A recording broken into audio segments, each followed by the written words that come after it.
মাধ্যমিক ভূগোল ও পরিবেশ, বসু মৌলিক, দশম শ্রেণী প্রান্তিক।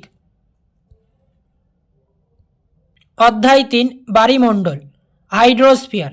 এই অধ্যায়ের অনুশীলনীর প্রশ্নের উত্তরগুলি দেখে নাও।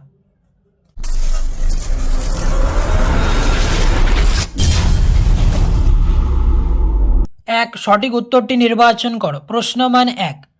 প্রশ্ন 1, দক্ষিণ গোলার্ধে সমুদ্র স্রোত বাম দিকে বিক্ষিপ্ত হয়, তার কারণ? উত্তর হবে ক, পৃথিবীর আবর্তন। প্রশ্ন 2, শীতল ল্যাব্রাডর স্রোত এবং উষ্ণ উপসাগরীয় স্রোত মিলিত হয়ে ঘন কুয়াশা ও ঝড়ঝঞ্ঝার সৃষ্টি করে যে উপকূল অঞ্চলে, তা হল? উত্তর হবে ক, নিউ ফাউন্ডল্যান্ড উপকূলে। প্রশ্ন 3, ব্রাজিল স্রোত সৃষ্টি হয়েছে, উত্তর হবে খ, দক্ষিণ নিরক্ষীয় স্রোত থেকে। প্রশ্ন 4, ভূপৃষ্ঠের কোনো একটি স্থানে জোয়ারের সঙ্গে ভাটার সময়ের পার্থক্য? উত্তর হবে ক, 6 ঘন্টা।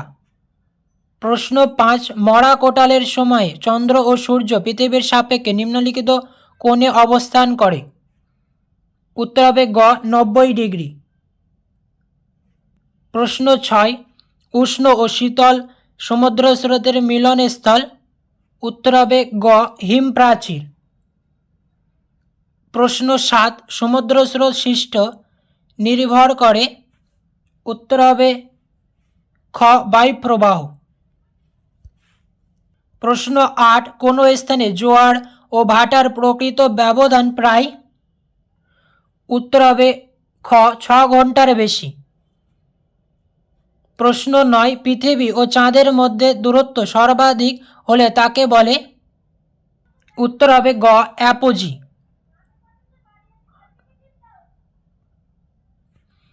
প্রশ্ন 10, বর্ষাকালে ভরা কোটালের সময় সমুদ্রের জল প্রবল বেগে নদীর মোহনার দিয়ে ভিতরে প্রবেশ করে, তাকে বলে? উত্তর হবে ঘ, বান ডাকা। প্রশ্ন 11, পৃথিবীর মোট আয়তনে জলভাগ দ্বারা আবৃত অংশ প্রায়? উত্তর হবে গ, 71%।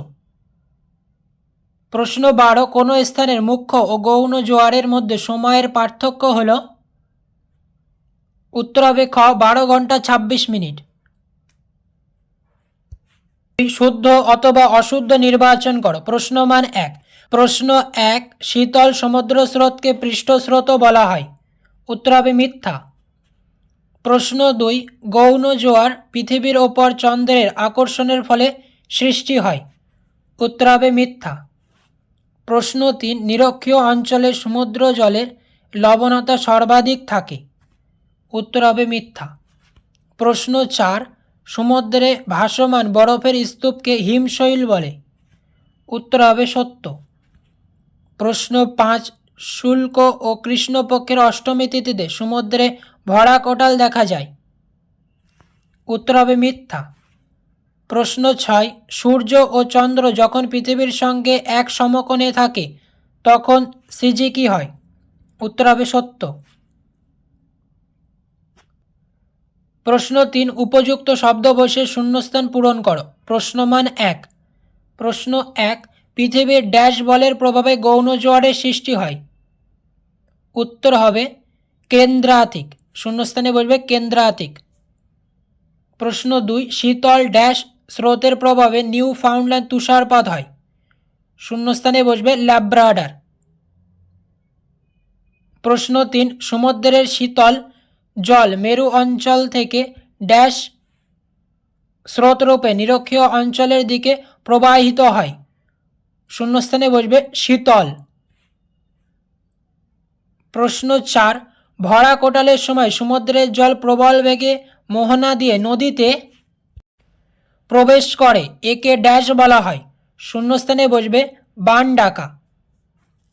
প্রশ্ন 5, চন্দ্র থেকে পৃথিবীর দূরত্ব যখন 3.56 লক্ষ কিমি হয় তখন তাকে ড্যাশ অবস্থান বলে। শূন্যস্থানে বসবে পেরিজি। প্রশ্ন 4, স্তম্ভ মেলাও। প্রশ্নমান 1, বাম দিক। প্রশ্ন 1, উষ্ণ স্রোত। উত্তর হবে ঘ, এল নিনো। প্রশ্ন 2, বরফের গলন। উত্তর হবে গ লবণের পরিমাণ হ্রাস। প্রশ্ন 3 কোরিওলিস বল। উত্তর হবে খ ফেরেলের সূত্র। প্রশ্ন 4 মগ্নচড়া। উত্তর হবে ক বাণিজ্যিকভাবে বেশ গুরুত্বপূর্ণ। 5 2-1 কথায় উত্তর দাও। প্রশ্নমান 1 নম্বর প্রশ্ন কোন মহাসাগরে ঋতু পরিবর্তনের ফলে সমুদ্র স্রোতের দিক পরিবর্তিত হয়? উত্তর হবে ভারত মহাসাগরে ঋতু পরিবর্তনের ফলে সমুদ্র স্রোতের দিক পরিবর্তিত হয়। প্রশ্ন 2 পেরিজি জোয়ার বলতে কী বোঝো?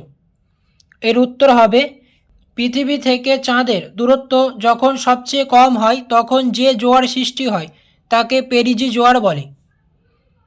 প্রশ্ন 3 সামুদ্রিক মাছের প্রধান খাদ্য কী? উত্তর হবে প্লাঙ্কটন। সামুদ্রিক মাছের প্রধান খাদ্য হলো প্লাঙ্কটন। প্রশ্ন 4 মরা জোয়ার কোন তিথিতে দেখা যায়? উত্তর হবে শুল্ক ও কৃষ্ণ পক্ষের অষ্টমী তিথিতে দেখা যায়। প্রশ্ন 5 ক্রান্তীয় সমুদ্র কোন ধরনের সমুদ্র স্রোত সৃষ্টি হয়? উত্তর হবে উষ্ণ সমুদ্র স্রোত সৃষ্টি হয়। প্রশ্ন 6 জোয়ার ভাটা সৃষ্টির প্রধান কারণ কি? এর উত্তর হবে পৃথিবীর ওপর চাঁদ এবং সূর্যের আকর্ষণ বল। প্রশ্ন 7 কোনো একটি স্থানে দুটি মুখ্য জোয়ারের মধ্যে সময়ের ব্যবধান কত? এর উত্তর হবে 24 ঘন্টা 52 মিনিট। প্রশ্ন 8 একটি পৃথিবী বিখ্যাত সামুদ্রিক মগ্নচড়ার নাম লেখো। এর উত্তর হবে গ্র্যান্ট ব্যাংক পৃথিবী বিখ্যাত সামুদ্রিক মগ্নচড়া। প্রশ্ন 9 শীতকালে উত্তর পশ্চিম ইউরোপের বন্দরগুলি কোন স্রোতের প্রভাবে বরফমুক্ত থাকে? উত্তর হবে উত্তর আটলান্টিক স্রোতের প্রভাবে বরফ মুক্ত থাকে।